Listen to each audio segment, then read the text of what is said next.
Hello students, myself C S Preeti Singh. बच्चों, आज हम डिस्कस करेंगे जो बच्चे ग्रेजुएशन कर चुके हैं, बीकॉम कर चुके हैं, बीबीए, बीसीए, बीए या कोई भी ग्रेजुएशन की डिग्री ले चुके हैं और अभी उन्हें लाइफ में कुछ बड़ा करना है। अभी उनके मन में है कि मुझे बड़ी छलांग लगानी है, कुछ और अच्छा करना है, कुछ और बड़ा करना है। तो आज आपके लिए वीडियो बहुत ज्यादा इंफॉर्मेटिव है, अंत तक जरूर देखना। सबसे पहली चीज, आपको जैसे स्क्रीन पे टाइटल नजर आ रहा है कि ग्रेजुएशन के बाद सीएस बनना हुआ आसान। मैं ऐसा क्यों बोल रही हूँ, इसकी क्या रीजन है? इसका रीजन एकदम साफ है कि अगर हम सीएस करते हैं तो उसके लिए हमारी 3 स्टेजेस है, लेकिन अगर आप ग्रेजुएशन के बाद सीएस करते हो तो आपके लिए 2 स्टेजेस है। इसका मतलब क्या हुआ? आपको एक स्टेज की रिलैक्सेशन है, एग्जेम्पशन है, आपको वो स्टेज देनी नहीं है। फुल फैक्ट्स के साथ बात करेंगे, पूरे प्रोविजन के साथ सीएस। उसके बाद आपको कितने एग्जाम देने हैं, कितनी स्टेजेस हैं, आपकी सैलरी क्या रहेगी, ड्यूरेशन क्या रहेगा सीएस कोर्स करने का, ये तमाम चर्चा करेंगे। वीडियो के अंत तक जरूर बने रहना। चलिए जी, तो अब हम स्टार्ट करते हैं और यहाँ पे सारी चीजों को जरा डिटेल में समझते हैं। हमारी जो इंस्टीट्यूट है, इंस्टीट्यूट ऑफ कंपनी सेक्रेटरीज, उसकी एक जर्नी है सीएस बनने की। सबसे पहली स्टेज जो होती है वो आपको स्टेज नजर आ रही होगी, दैट इज द सीएसडब्ल्यूटी। सीएसडब्ल्यूटी बेसिकली एक एंट्रेंस टेस्ट है जिसे हम एंट्रेंस टेस्ट बोलते हैं, और इसे शॉर्ट में सीएस एग्जीक्यूटिव एंट्रेंस टेस्ट को शॉर्ट में सीएसडब्ल्यूटी बोलते हैं। तो आपको सीएसडब्ल्यूटी का एग्जाम नहीं देना है, आपके लिए पूरे तरीके से एग्जाम्शन है।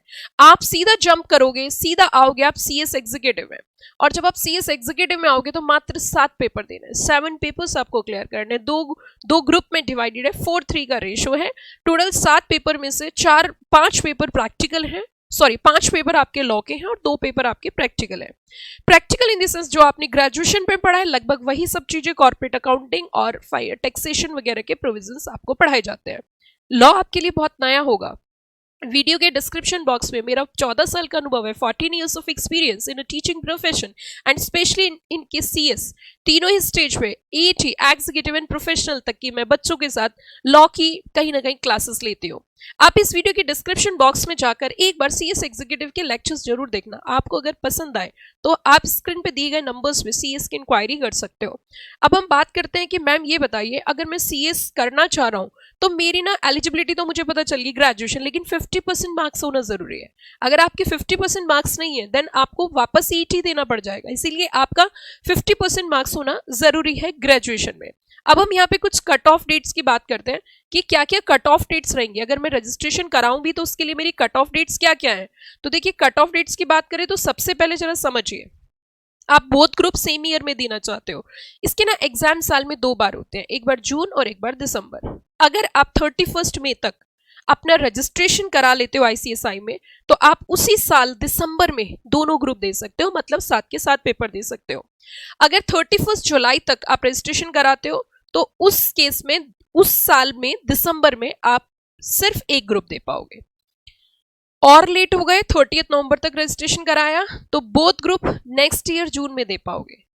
और अगर 31 जनवरी तक कराया तो सिंगल ग्रुप सेम ईयर में दे पाओगे। तो ये कुछ इस तरीके का आपका जो है कट ऑफ रजिस्ट्रेशन डेट है। अब फीस की बात कर लेते हैं। अगर हम बात करें बच्चों, जो बच्चे ग्रेजुएशन के बाद हैं और ग्रेजुएशन के बाद एग्जीक्यूटिव ज्वाइन करेंगे तो उनकी फीस जो है थोड़ी ज्यादा होती है। नॉर्मल सीएसडब्ल्यूटी के बाद अगर आते हो तो 16,500 है, लेकिन आपके लिए फीस रहेगी 21,500 रुपीज। 21,500 रुपये आपको देने होंगे रजिस्ट्रेशन के लिए। उसी के साथ साथ बच्चों नेक्स्ट स्टेज आपकी फाइनल होगी, जिसे हम प्रोफेशनल बोलते हैं, और प्रोफेशनल के बाद मेंबरशिप ट्रेनिंग करनी होती है। अगर आप सीएस की ट्रेनिंग की कंप्लीट डिटेल जानना चाहते हो तो इस वीडियो के डिस्क्रिप्शन बॉक्स में लिंक है, आप वहां पर पूरी डिटेल जान सकते हो, शॉर्ट टर्म, लॉन्ग टर्म, कितनी ट्रेनिंग्स होती है, कैसे करनी होती है। उसके बाद आपको मिलती है मेंबरशिप और आप जॉब कर सकते हो। सीएस करने के बाद आपके पास 2 ऑप्शन होते हैं, या तो आप किसी कंपनी में सीएस अपॉइंट हो सकते हो या फिर आप अपनी ही प्रैक्टिस स्टार्ट कर सकते हो। ये 2 ऑप्शन आपके सामने नजर आते हैं। अगर सैलरी की बात करें तो मैं आपको बता देती हूँ, सीएस की स्टार्टिंग सैलरी 40 से लेकर 15,000 के बीच में वेरी करती है। और अगर मैक्सिमम सैलरी की बात करें तो स्काई इज द लिमिट है। 2020 तक सीएस का स्कोप बहुत तेजी से बढ़ रहा है, क्योंकि इंडिया के अंदर ईज ऑफ डूइंग बिजनेस रफ्तार पकड़ रहा है और हमारे देश के अंदर बहुत सारे बिजनेसमैन एंट्री कर रहे हैं।